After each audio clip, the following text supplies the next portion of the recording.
Hi mga boss, so natapos na rin yung segregation na pagtulong-tulungan namin mag-assemble. So yan ang segregation na kung saan dito po natin isi-segregate yung mga basura. Ayan. So ito na po yung basura. So aakyat po sa dyan sa taas hanggang dun sa taas. Ayan. And then aakyat siya dyan, tapos mahuhulog dito at papasok dyan sa may bilog na yan, sa may tumbler, at mahuhulog dyan yung buhangin saka mga bato, at matatrap dyan yung bakal dahil may magnet po yan. Dyan sa tumbler na yan. So dito po aakyat ang basura. Ayan po yung mga basura, lahat po yan ay aakyat sa dyan para i-segregate.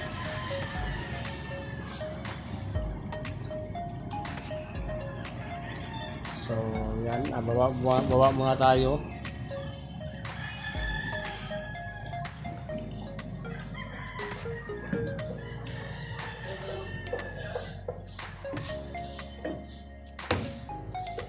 Ito na.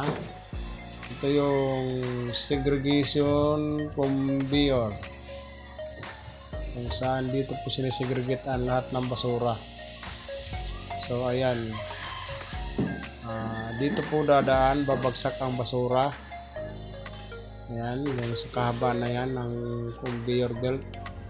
So dyan mahuhulog, dyan dadaan ang basura, at dahan-dahan naman siya aabanti doon para mahulog dun sa dulo. So dito naman, kada isang chute may isang tao, kung saan ang dadamputin niya lang dito at ihuhulog dyan sa loob na yan ay yung mga bote, mga bottle. So dyan dadaan, nandun ang isa.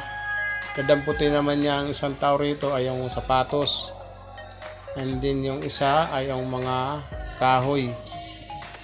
Yan. So ang matitira dyan, plastic lang at saka nabubulok, at mahuhulog siya dito. Yan, mahuhulog siya. And doon sa lalabas, doon sa parting kaliwa kung saan nakatutok yung alulod, doon po yung nabubulok. Ito sa parting kanan ay yung plastic.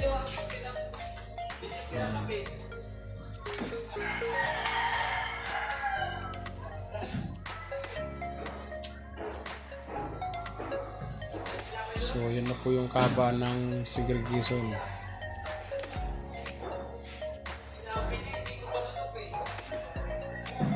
So ayan po mga boss, yung ilog kung saan dyan manggagaling yung basura at aakyat doon. Yan, sa kahaba na yan, na ilog na yan, dyan manggagaling yung basura. Tapos yun ang i-segregate dito sa mga machine namin at gigilingin. At dito naman mahuhulog yung basura dun sa sahod.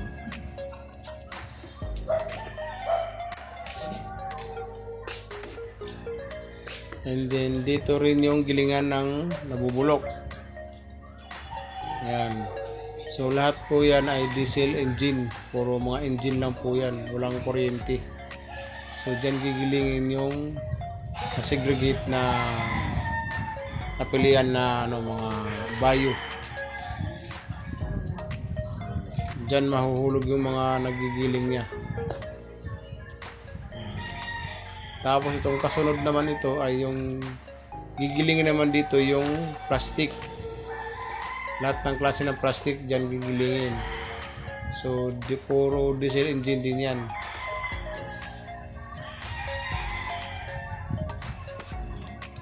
Plastic granulator. So dyan dudurugin yung plastic. Dyan din mahuhulog. Sa sahod na lang nila yan. Tapos itong isa naman ito aakyat naman yung plastic dyan. Ayan, aakyat siya dyan sa conveyor at gigilingin naman dyan. Yung gilingan nyo dyan guys ay yung kung makikita nyo ito, kayang gilingin yan yung mga bakal, mga gulong dyan, kayang gilingin yan. Ito naman yung saan yung plastic, lahat ng plastic ay kayang sunugin niya dyan. So magiging abo na sa dyan.